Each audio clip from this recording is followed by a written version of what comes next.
Sluts post that I read about. It's the 21st day of February. Shut down the account. 2016, and here it is. The Radical Agnostic. Where we don't take any guff from ideologues and dogmatic people. We question everything. We try to give both sides. And it gets a little weird. We got a great show. Tons of stuff to talk about today. My name is John. I'm your host. We got Mark Beef, the co-host. My nuts are bigger than yours. I bet you got little nuts. I bet you got little nuts. Little nuts. The stowaway guest, Brian Richter. Howdy. And the other guest, Eddie West. Hello, world. Eddie, you've flown the coop, as it were, gone off and started your own podcast. Well, it's in addition. Whore. To be fair, it's not as good. It's a spinoff. I am deeply hurt by it. You're cheating on us, Eddie? It's a spinoff. It's a spinoff. It's a spinoff. Yeah. So what's your show called? It's like Mork and Mindy to Happy Days. Oh. Or the Jeffersons to All in the Family. Oh. What's your show called? It's called Nonsense Debris. Clearing away the debris, which is nonsense. Yeah, pretty much. Yeah, our tagline is clearing away the nonsense one thought at a time. Oh, I thought there was someone named Bree on the podcast and it was their nonsense. No, it's me and my buddy DB Cooper. Do Bree. And I listened to the first half episode, and you just kind of were introducing the ideas. So it is strongly atheist themed, skeptic themed, right? Yeah. And you were kind of justifying that there are a bunch of those out there, but not that many. And there's more to be said about skeptical issues, and you've got some shit to say.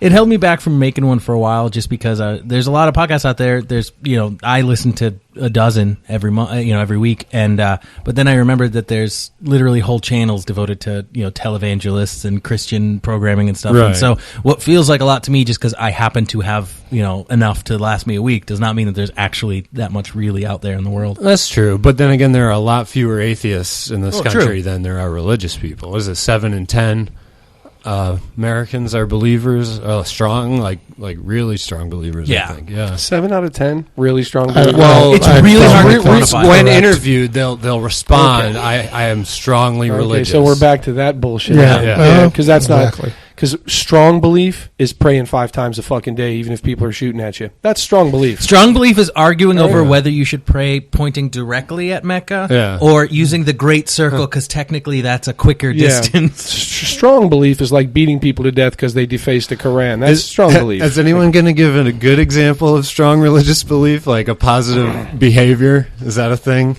Ever? Mother Teresa, making the sick suffer. I think Brian said praying 5 days a day. Yeah. I gave the first one I gave was positive. Well, that's not positive. I'm talking about something we would all agree that is positive. That's positive. Well, I don't think people you're who believe in God and a higher power. You're talking to them. You're praying just because you think there's better things to do with your time because you don't have strong religious beliefs. Well, charity is a bigger virtue, even according to those religions than prayer. I was leaving charity for you, bro. And actually, the more fundamentalist you are, going to throw that in there, right? The more fundamentalist you are, the less of a big deal charity is. Well, it depends on what religion you're talking about. It depends on what religion you're talking about. Faith and works, and that if you're talking about Satanism, there's not much charity in that. Right. Well, we're not, because that's 1 in a million. Well, but that's a religious belief. Okay, but we're talking about the 7 in 10 Americans. He meant people who like religious Jesus. belief. That's what he meant. Well, I don't know. I heard religious belief, which means I didn't hear every Christian. religion on the planet. I got to be with beef on this. I heard religion. I didn't hear Christian religion. That the exceptional religion, Satanism, which nobody holds, is a counterexample to my point that strong religious belief often has to do with charity. I think Eddie's actually a closet Satanist. Because he understands fun. I wanted to be a Satanist so bad over the years. Like, more than once, I've come back to it. Like, I've tried to... I know. Those are like words I never thought I'd hear in my life. One of my favorite really wanted to summon a horrible demon that would overwhelm me and ruin my life. Bloody Mary, Bloody Mary, Bloody Mary. Yeah, but, I had books on Enochian magic the Enochian Keys. Written by John Dee. Crowley, adapted later by Aleister Crowley. Yeah. I still own my tarot cards. And a made Ouija board. Yeah. Because when you think Satanism, you think Milton Bradley. Oh, jeez Louise. I got a tear, man. I wanted so badly to be a Satanist. I did. Because of the magic, because of the power, the evil power. Milton Bradley could really run with that. They could make a satanic Monopoly board. They could make, Well, it's you got the Satanic game of life. You should have the game of abortion. It's yeah. you spin the spinner. The game of abortion. The new board game by Milton Bradley. And we're Call off it to a Planned start. Parenthood. Issue it to all the Girl Scouts. So Buy 10 boxes of cookies and get Planned Parenthood free. Eddie, you're finding it hard to do a show? Yeah. Yeah. What's hard about it? What was harder than you expected? Because you've been on this one a million times, so you should have. Yeah, but I don't have to do any of the work for this show. So preparing the topics and doing the editing. I have I'm much poorer than you, so I don't have a fancy mixing board and a computer that will stay running. Yeah. Well, I have a novel approach to editing. You don't do it. Right. Not. I knew the show was going to be fun. Yeah. Well, we're just erupting and exploding with laughter, which segues well into this next segment on the most volatile chemical compounds ever produced by man, some of which were only produced once and never again because they were so horrible and dangerous. We got... First one is chlorine trifluoride, has the dubious honor of being terrifyingly flammable to the point that history's evil Boy Scouts, the Nazis, deemed it too dangerous to work with. There's a story that a ton of this stuff was spilled once, caught fire, burned through 12 inches of concrete, and another meter of sand and gravel before finally cooling down. So then there's some horrible, as far as the hottest chemical compound ever, created by smashing gold atoms together at nearly the speed of light. It's called a quark gluon soup, and it reaches a balmy 4 trillion degrees Celsius, which is 250,000 times hotter than inside the sun. Where the fuck did they make that? In a particle accelerator, I think. And it melted the protons of the atoms that exploded when they... What do you think that person's boss said when that happened? Like, what the fuck is Charlie doing down there? Is anybody watching Charlie lately? He melted through $50 million of tube. Is there any fucking oversight in this company? Like, what's going down in C-Wing? He made a quark gluon soup? Or we can see the core of the fucking Earth from the lab. Like, dude, haven't you ever been to MIT? That's everything they do. It's just, I wonder what'll happen if I do this. The difference is that they're wearing, button-down shirts. And down the hall is Chomsky. Instead of wearing plaid. I think I'm being adventurous some days if I throw an extra pinch of super chili into the fucking pot. Like. Hey, sometimes I don't even use my turn signal when I'm backing out of my driveway. I'm telling you guys, I live on the edge. Yeah, I have little use for my turn signal. I own a tiny Tesla coil, and every once in a while I'll be like, I wonder what happens if I X. Yeah. Usually, it's unpleasant. Whatever it is. Something starts on fire. Do you film it? Huh? Do you film it? No. You should, dude. At least you get YouTube famous. I think a quick way to get YouTube famous is blow yourself up. That's true. Is the film your tiny Tesla coil? Get YouTube famous? Man, we're fucking on fire today. Fluoroantimonic acid. It's 2 to the 1019th power times more powerful than sulfuric acid. It can eat through glass, which no other acids do. What's its pH, do you know? No. Get away from me. And it explodes when exposed to water, and when it is reacting, it gives off poisonous fumes that can kill everyone in a room. So that's a good, nice little guy. Lovely stuff. Where'd they make that? Is this all Nazis? No. No, that was Frito-Lay. They're trying to make Flamin' Hot Cheetos. There you go. That's what they do to my insides. Those guys. It's not all Nazis, but most of them are from Germans, actually. Some Nazis.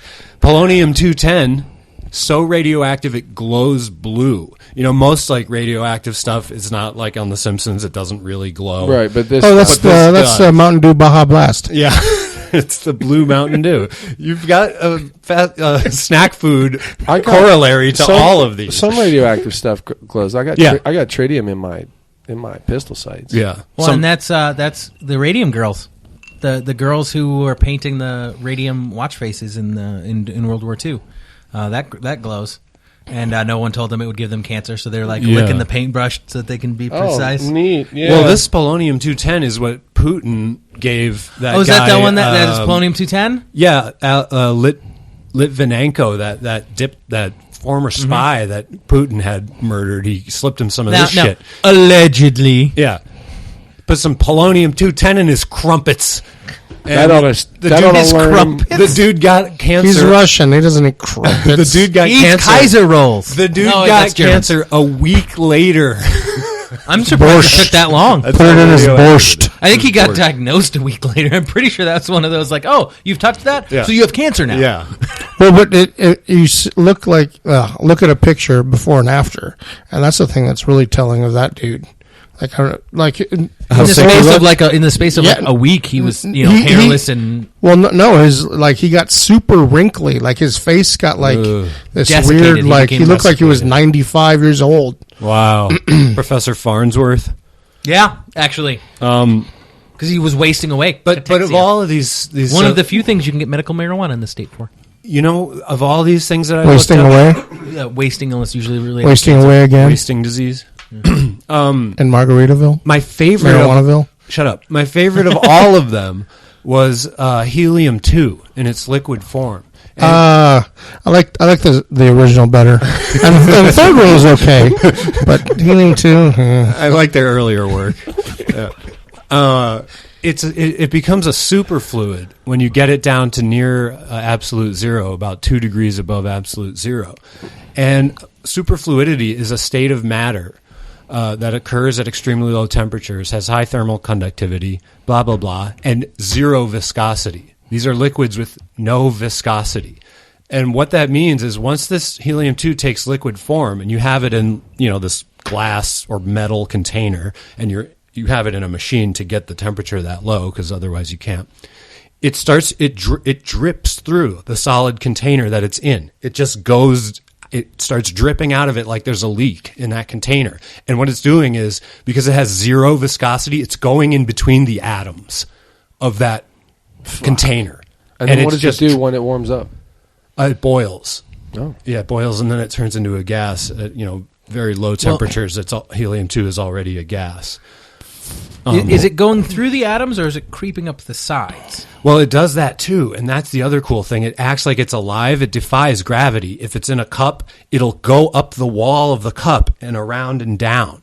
But it also does what I say. It's like, you ever siphon gasoline? Yeah. It's basically doing that all the time. And what this is an example of a quantum effect that you can see with your eyes, which is awesome because most of them are like abstract. So why are they saying things. That one's too dangerous to work with?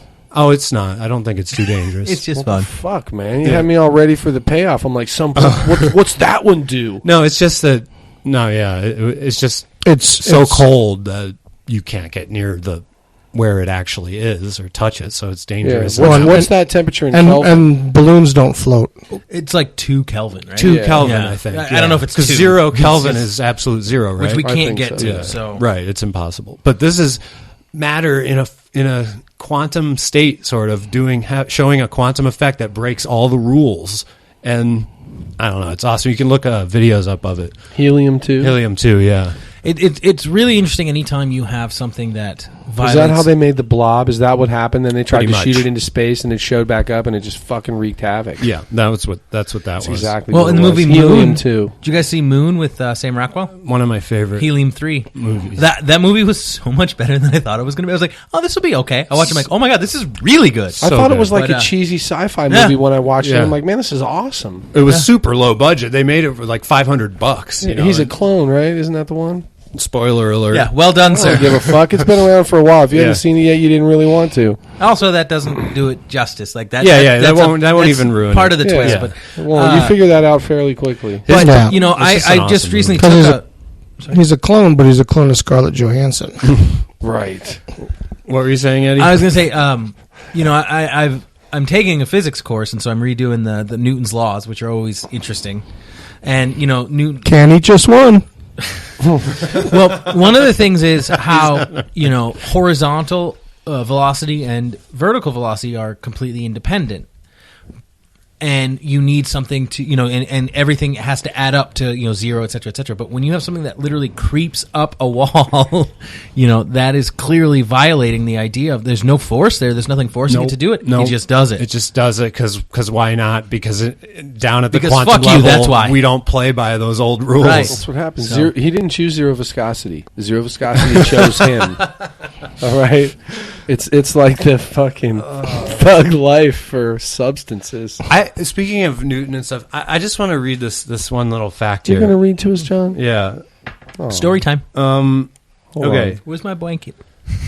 Think about this, okay? Suppose you took a block 1 inch high and you put a 1/2 inch thick block on top of it. So we're at 1.5 inches high. And then a 1/4 inch thick block on top of that. And so on, cutting it down fraction-wise each time. If you added new blocks forever, 1 a second, through your lifetime and your children's lifetimes and the universe's lifetime, even so, the tower would never reach above a 2-year-old's ankles. In other words, you would at the length, if you kept stacking those in that way, you would be adding height to the tower every time. But the length of the universe could go by with you adding a block every second, and it wouldn't get above whatever 2 or 3 Yeah, inches. because it's like Jenga, it'd topple over. No. Well, it's the concept of a limit. It's actually the concept of a limit. Yeah. And in math, they basically just said almost by fiat that 0.999999 repeating, that's just 1. It equals 1. They have a proof for that. If 0.999 to infinity equals 1, according to the eggheads over there at the MIT.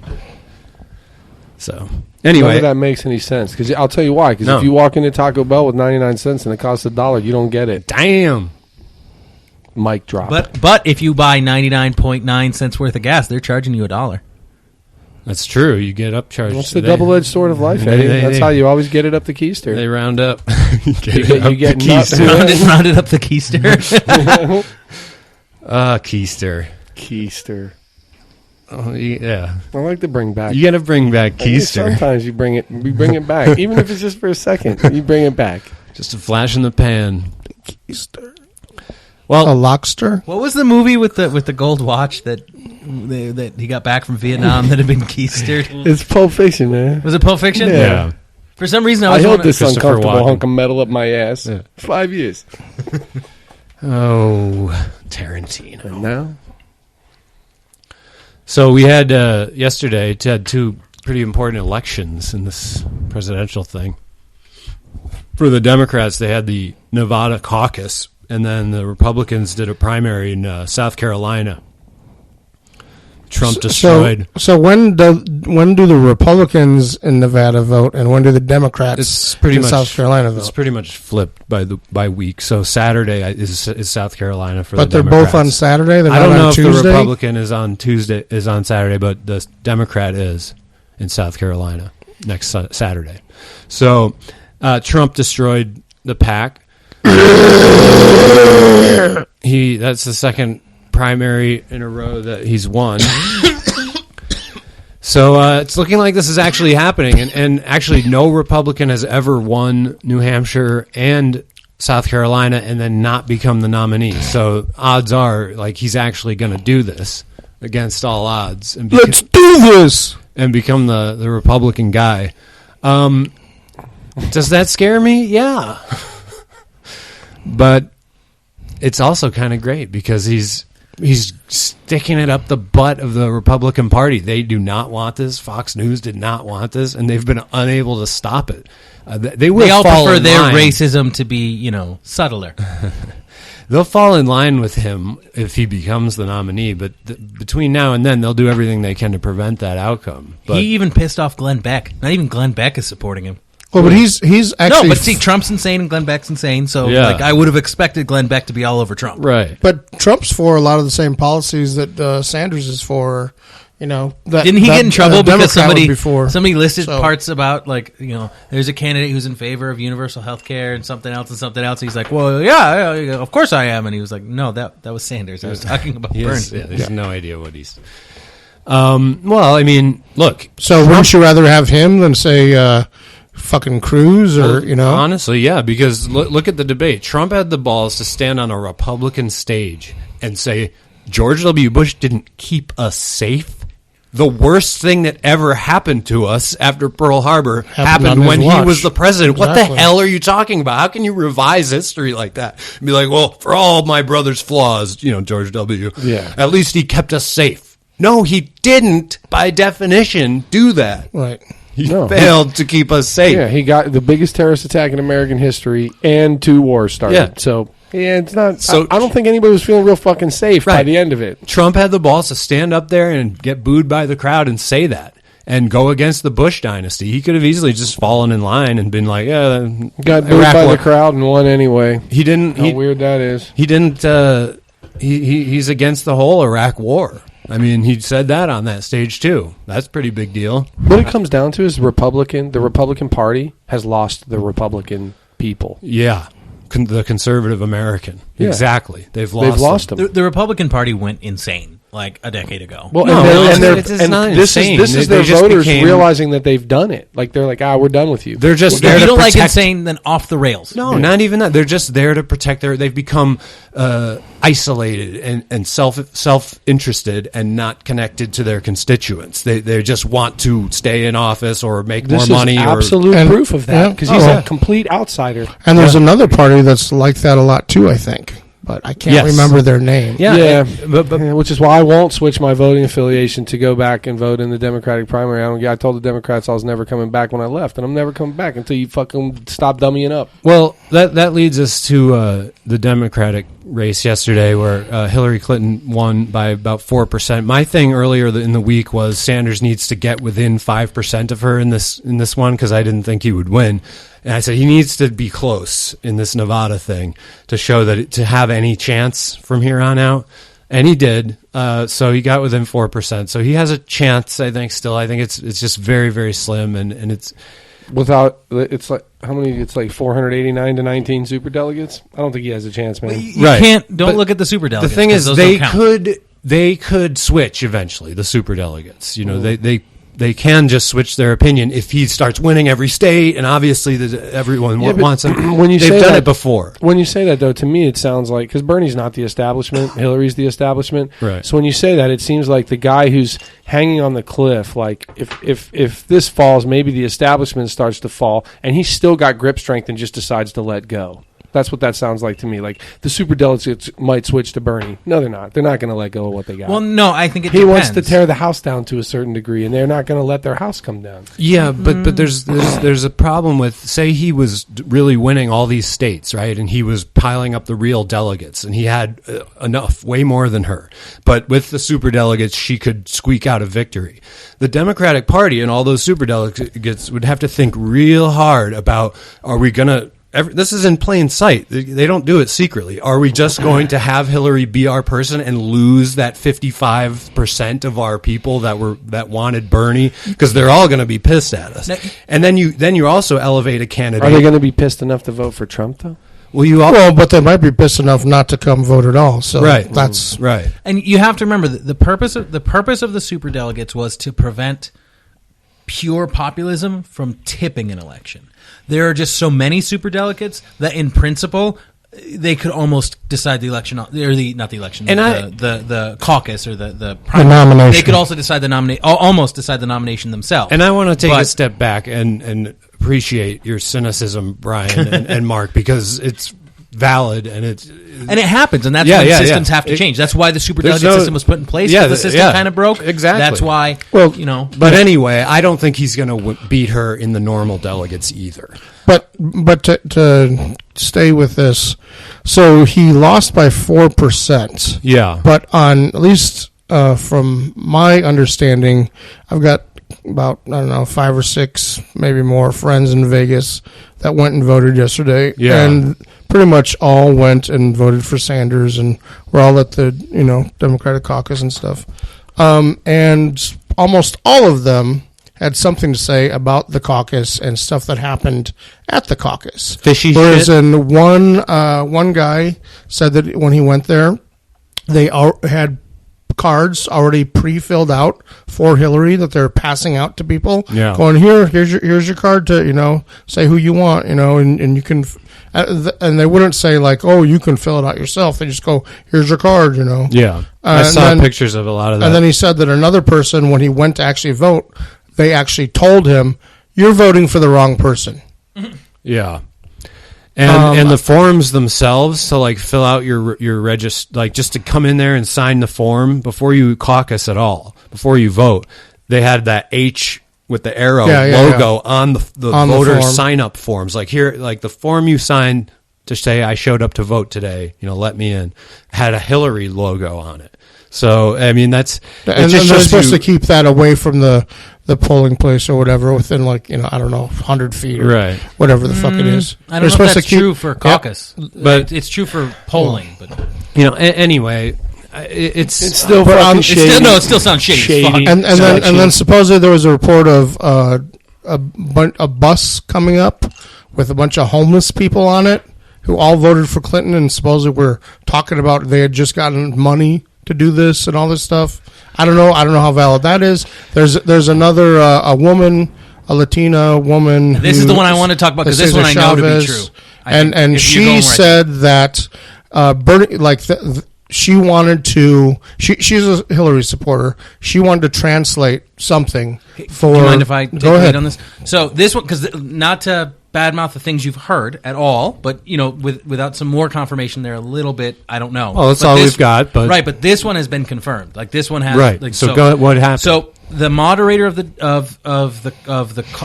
primary asked for the caucus asked for a translator, but they wanted someone who was vaguely neutral. And this woman, whose name I don't recollect because I don't really know her, but I know this story, stepped forward. But she is like an avowed, obvious, very much Clinton supporter. Right. And it was the moderator had asked for somebody that would be at least ostensibly neutral, somebody who is not very clearly biased. Uh-huh. And she's the only one who came forward.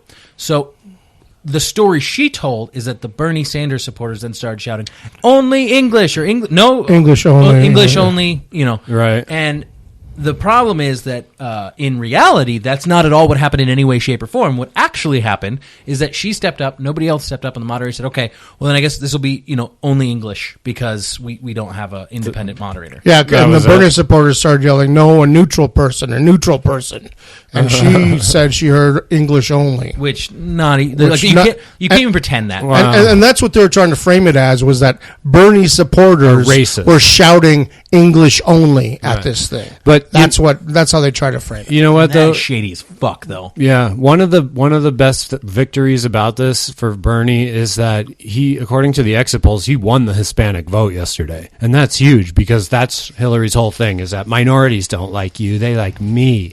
Now, black people voted. Wait, I haven't actually heard that. Is that? Of course, that's her whole message. The Southern firewall. Black people love me. They don't. Bernie, all your fans are white. That's white men. Well, and that's why they've been running with the whole. Bernie really was never active in affirmative action fight. He wasn't really over there. I forget the guy's name. John something. He's a senator. Even though there's pictures of Bernie getting dragged away by the cops. You know what I will say on this whole thing about Bernie? I know you love Bernie. Yeah. I wish he had run 8 years ago. Oh, yeah. Because this same kind of shit would have happened. No, because this same kind of shit would have happened. And see, now he has to work against the fact that a lot of people didn't know who he was. Well, the same shit did happen. No. He probably wouldn't have beaten Obama. Oh, I see. But my point is, name out all the credit he's getting for not being a shitbag. Yeah. He would already have. Right. And so when he ran again, it would be like, oh, we remember him. Name recognition. Name recognition, and also the fact that he is running one of the cleanest campaigns that I know of. Yeah. People keep slinging mud, and he not only gets it to mostly go away, but he doesn't sling it back. He doesn't sling it back. Well, granted, Obama didn't get slung with the whole racist thing, but the Clinton campaign did use the exact same attacks on Obama that they're using on Sanders. Inexperienced. With the whole Bernie bro thing. Remember the phone? It's men, Who do you want to be on the phone? mansplaining, and then also the just what he wants. Like, oh, that's pie in the sky shit. That'll never happen. That's what they said about Obama too, which it didn't happen, but now. Look, these examples of fuckery at the caucus are compelling and interesting, but I was saying to you yesterday, Mark, we were disagreeing on this, that I usually end up blaming the people, the voters. Like, even with stuff like the media, you know how the media is so disgusting and corrupt and they frame things in all these shitty ways and they're all about profit. I blame the people who watch that stuff, because without the ratings, those things wouldn't exist. But this was pretty much completely. She probably got during more the votes caucus than him, though. I'm saying the with all only fuckery aside. only instance that was after the caucus and might affect him after it was what Eddie was just talking about with the whole, well, these Bernie supporters were screaming. Oh, yeah. Everything else was happening during the actual caucus to try to determine the fucking election. So to determine the vote. If you had so I don't see how you can think that it's that kind of stuff going on might not have an effect. I didn't say that. And might not. So the people might have voted one way, and then this happened, or wanted to vote one way, and then this happens, and so you get a different outcome. I'm just saying you would have had to skew or falsify thousands of votes, and that's a lot. It sounds to me like they were willing to do it. Maybe, and willing for sure. And like I said, I don't think I don't really know. It doesn't necessarily mean they had to change votes. Like the passing out the cards where it was already signed for Hillary. Well, there you go. Also, supposedly they were letting Hillary supporters come and actually caucus before they actually signed up. And then they would say, oh, no, they're going to caucus first, and then they'll sign up later. Yeah, whereas the that. Sanders people had to register first. Everyone was supposed to, yeah. Well, everyone was supposed to, but the Hillary supporters at some of these precincts didn't have to. Yeah. Well, so then there you go. Hold What's going on there? We have reports of that stuff. I'd like to see I'd like to see a picture of one of these pre-filled out cards. Like, where is that? That's what I wonder. Well, to be honest, there's some images up there, but anyway, guys, look, this is all speculation. You know what Brian, the weird thing about this is? What? You used to see this shit between Democrats and Republicans. Now you're seeing it within the parties themselves. Yeah. It's not an us and them. It's an us and them coupled with an us and us. It's just that is hard. The fuse has to be fucking lit. That's actually not true. This is what, because JFK, there was a lot of fucking same kind of shit going on, and the Democratic Party. I know, but I'm just saying what I've read. Mayor Daley in fucking Chicago, and he was pretty fucking corrupt, and they did a lot of shit to get certain politicians into the places. Well, that they Kennedy wanted to be. was, and Kennedy was supposedly a lot of dead people voted for Kennedy. Oh, I don't know if they're in the general election or in the nomination. It's generally regarded that his father bought that election. A lot of, he was John F. Kennedy is actually the richest president of all time, if you count what he would have received upon his father's death had he lived long enough. So his inheritance. Do you remember when he became famous? Would have made him an equivalent billionaire today. But when did he become famous? Well, he was a soldier, a war hero, but I don't know. He wrote a book. He won the Pulitzer Prize. He did? About his service. And no, it wasn't about his service. It was called Profiles in Courage. It was about, I think it was Medal of Honor winners.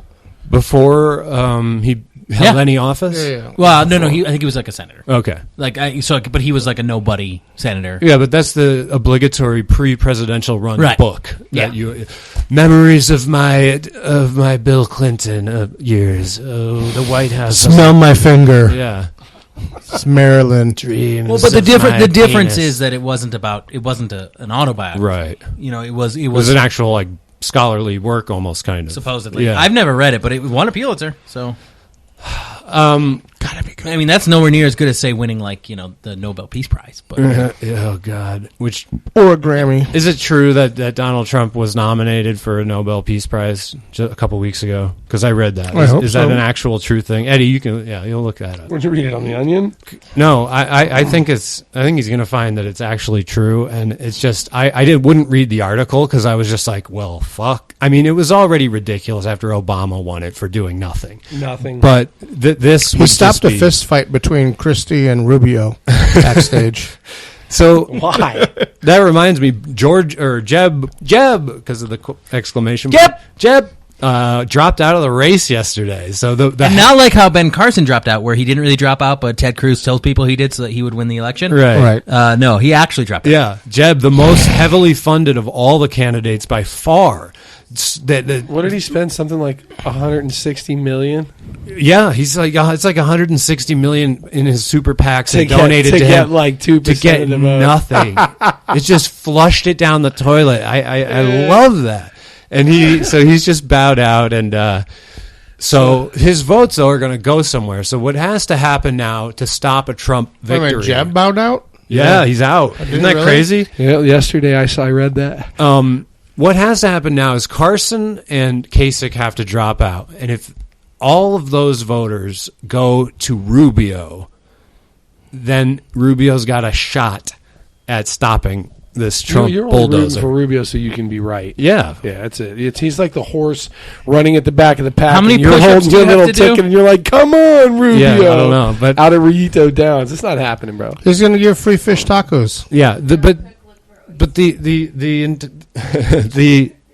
the intelligence behind that prediction is my belief that the party's not going to let itself be defied by some crazy candidate that can never win the presidency. So I overestimated the strength of the Republican Party. I didn't think they would just get. I didn't think conservatives were this like independent minded. I guess so. Here's the thing, though. That's why we have superdelegates. Yeah, In the Democratic Party, we have superdelegates. well, they in the have Democratic... a few of them over there too, but not as many. And You say that like it's a good thing. no, Yeah, no. They're John, fucking evil, man. They're like the goddamn. What are those? Well, things they're not that evil. Float around. the concept might be evil, but you can't blame people like, hey, you get to be a superdelegate. Okay. they're like political dementors. I don't know, I'm not down. but I'm not down. Every reason- super delegate I know has killed a puppy. The superdelegates were put in specifically to prevent populist a new Jimmy Carter. a new Jimmy Carter, and Trump is the right's Jimmy Carter. Yeah. Well, I bet you Jimmy Carter just fucking cringed. I know. And he doesn't even I know why. love- He got a piss shiver because he's like, what happened? He's by far my favorite 20th century president. I mean, actually, not 20th century. Well, he second actually got half of elected because 20th he's not a century. monster. But Yeah. but in terms of being nominated, After like FDR and Wilson and maybe Teddy, Ted. Carter's my boy for the 20th century presidents. But he should run. I'd vote for him. William Henry Harrison. That wasn't the 20th century, sir. I defy you. So, I don't know, guys. Trump, he's actually... And so Hillary's Imagine the probably reality shows that'll happen if he gets president. That's going to be awesome. Because, Mark, though, my point is, though, even if... it'll be the secretary, and it'll be him interviewing for secretaries of various positions. Yeah. And be like, you're fired. the justice, Yeah, when he nominates... all right, let's do that then. Oh, we're going to talk about the honey I'm going to go full radical agnostic on this issue. It's perfect for it. Okay, so last week, Chief Justice of the Supreme Court, Antonin Scalia, died suddenly in his sleep. Or something. murdered. Yeah, murdered by Obama. And Great news either way. yeah. In which the flags are at half-mast in the state, thanks to Governor Doug Ducey. They're at half-mast till today. Today's the day that I think that they go back up. It's fine to honor a It's dead because Supreme Court that's justice. only because in honor of Scalia's sloth and obesity, they got lazy and only wheeled it halfway up. So, of Also, course, all the government employees are dressed as slave Princess Leia. this Scalia. Skull. Has a reach, but I liked it. That's the best thing about Star Wars I've heard. And With a checkered pork pie hat. the little Scalia. the little partisan controversy that has sprung up about this. So it's in the Constitution that the president nominates Supreme Court justices, and then can someone explain what the Senate does? Do they have to agree? They to confirm vote or on they- it, The phrase is and then they advise, vote on it. The phrase is advise and consent. So What does that mean? It means that means he nominates someone Yeah. and they do an up or down, yay or nay. Yeah. And how many have to say yay? Simple majority. If I recall. 51? Yeah. Well, Well, yeah. depending on how many are voting or there. Depending on how many states we have at the time, but yes, Yeah. 51%. 50. So they do vote then. But Yeah, why they is do it eventually vote, why is but- it not considered a congressional decision then? Like Well, they're so- just supposed to kind of go with the president. Their job is merely to confirm or deny. That's right. it. But it's like they're in the. It's kind of like how the president doesn't make laws. The president just stamps them or vetoes them. So this is like an inversion. So of that. it's not. Yeah. So Congress does not make the decision of who's going to be the right. justice. Yeah. They just say yes, yay, or nay. So the president makes the decision. I know. So my question is, the Republicans are saying Obama should not nominate anyone. We should leave it to the next president because there's a chance it'll be a Republican. So and didn't they say the exact opposite when Bush was in office? And that's why this is perfect for radical agnostic. Both parties have said both things both times every time. So we're supposed to decide what's That's not right. true. Yes, it is. There's a laundry list of Democrats who said George W. Bush, it's the last 18 months of his presidency. There's one. He should not. There's one. One what? There's one who said it. They have one quote. There's one guy who said that we shouldn't. Everyone was going to be on board with that, bro. Just like every Republican They approved him. is on board with Obama not putting a name forward. What the Democrats did was pass a resolution saying that unless there's a reason to do it, then they should wait. And although there's a point to that, but they passed that resolution, if I recollect, prior to Bush. And if you remember, Bush got into office specifically because of a Supreme Court decision. So I think the circumstances have changed from when the Democrats said that. Because when they said there'd never been a Supreme Court ruling about the election. Unless there's a reason, neither party should wait. Is ever going to want the other party's president to nominate a justice. The difference is that they did it, though. They approved Alito in the last year of... Right. So my second question then is, why are the Republicans saying that Obama shouldn't nominate somebody? Why do they care about that? If they can just vote it down... Because they don't want a liberal... They don't want the chance. But if they can vote they don't want it down... the chance. Well, because they don't want... They don't want to chance it. They don't want to chance it. You have to remember, although there's the advise and consent clause, if they go on an official break, he can just jam the guy in. Right. And so they're saying you shouldn't even try. This should just not happen until we have it back because we tried really hard to gerrymander all these districts and now we want the presidency. Right. And it's his job to fucking nominate someone. So I think part of the other problem too is that Democrats are not famous for shouting about the Constitution. Right. However, Republicans are. And the Constitution clearly says he's supposed to nominate someone. So that's a higher level of hypocrisy. Well, my take on it is Obama should nominate someone, and then the next Republican president, when he or she gets a chance, they should nominate someone, and so on, as long as they're effing president. And let's just be if it real about If it was December, I could see being like, maybe let it slide. But it's fucking February. Yeah. And come on, we're talking about presidents and what they do in their final days, months, every single fucking president, I think, in the final hours or day of their presidency, fucking pardons how many fucking people? Yeah. So let's not be unrealistic about this and think that presidents don't do shady shit right in their last days. I think that's this is like one of the least shady things that president can do because it's in the fucking open. Right. You nominate someone and it's in the Constitution that he or she supposed should to do that. Right. And it's ridiculous. It is. It's just a fucking media talking point that they're running. Probably some fucking reporter asked some fucking idiot their fucking opinion. Well, no, about Mitch this. McConnell immediately. Scalia I know, but wasn't cold yet. To his wife? No, he did a press conference. Right, exactly. Right. He held a I'm saying press it's not the conference. media. It's the It is the media. Who's at the press conference? He initiated it. I understand, but if the media didn't exist, then he wouldn't. Would he? You know what I mean? Like it's the media reporting it. Should they not report it? Yeah. No, there's a difference between asking somebody on the way out of the chambers, like, "Hey, what do you think we should do?" Our point, Mark, is just that it wasn't generated by the media.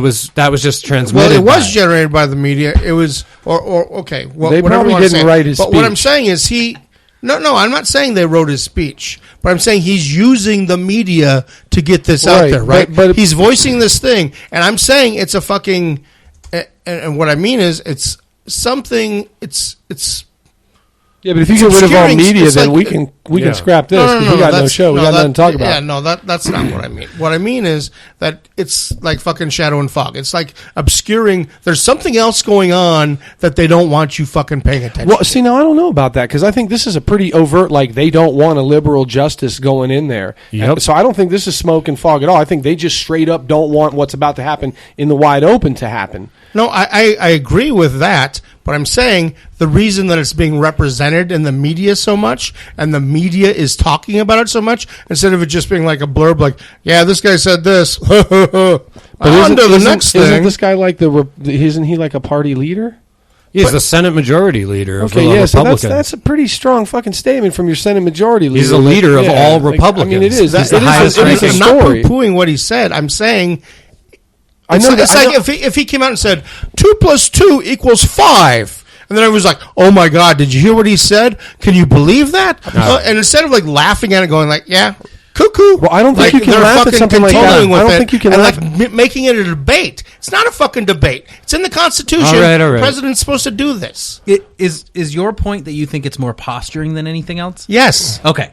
Okay, And that 'cause I that actually should- would agree. okay, but that didn't and then sound on like the top- point that you were and then making. on No. top of posturing, I'm saying there's something else going on in the world that's more fucking important than what the fuck McConnell said. Then it's Supreme and the Court media is justice, though. I mean, that's a pretty big deal.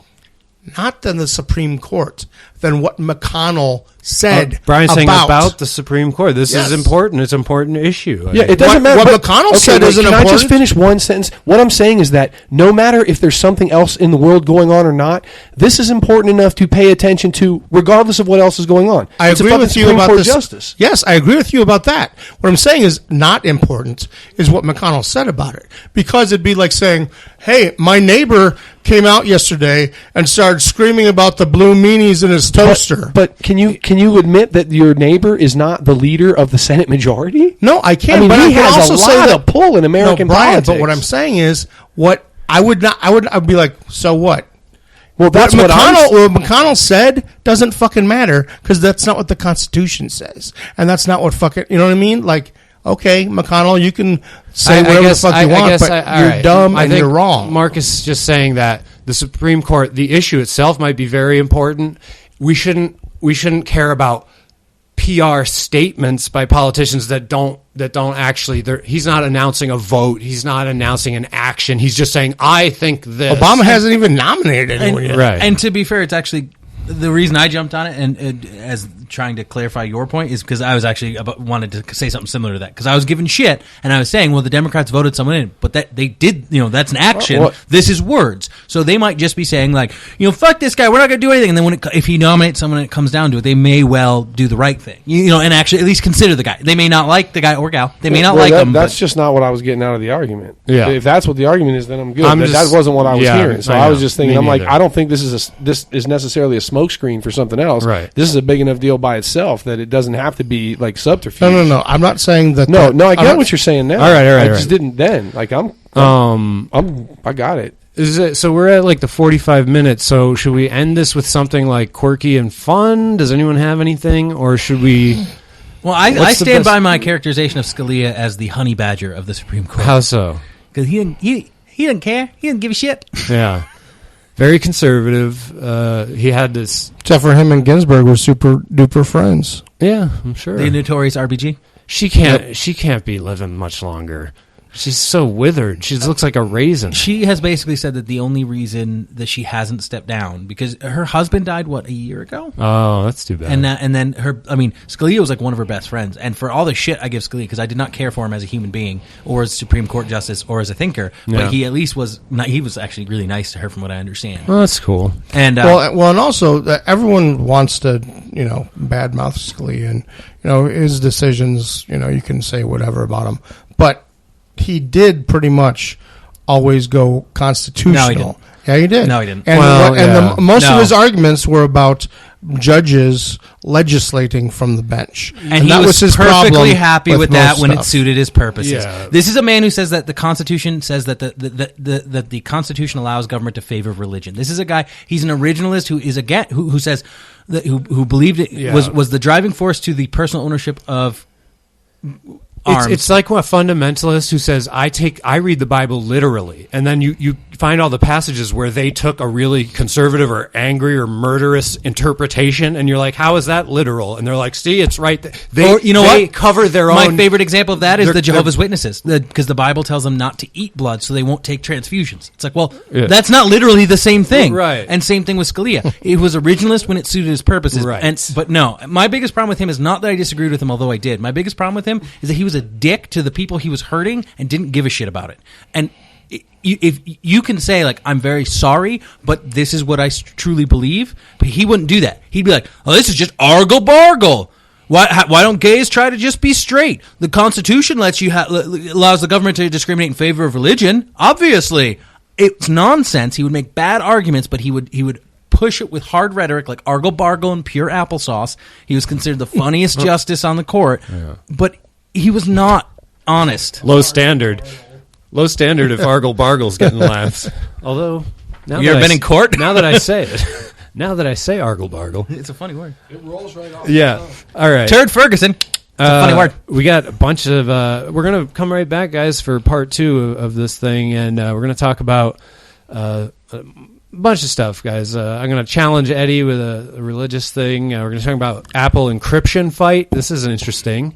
And I want to challenge Mark with the issue of when parents withhold medical care from their kids because of a religious view or something. That's a very tangled legal web. And I wrote a paper about that, and I want to try to see what side Mark comes out on that. So we'll be back in part 2. Thanks for listening, guys. Thank you.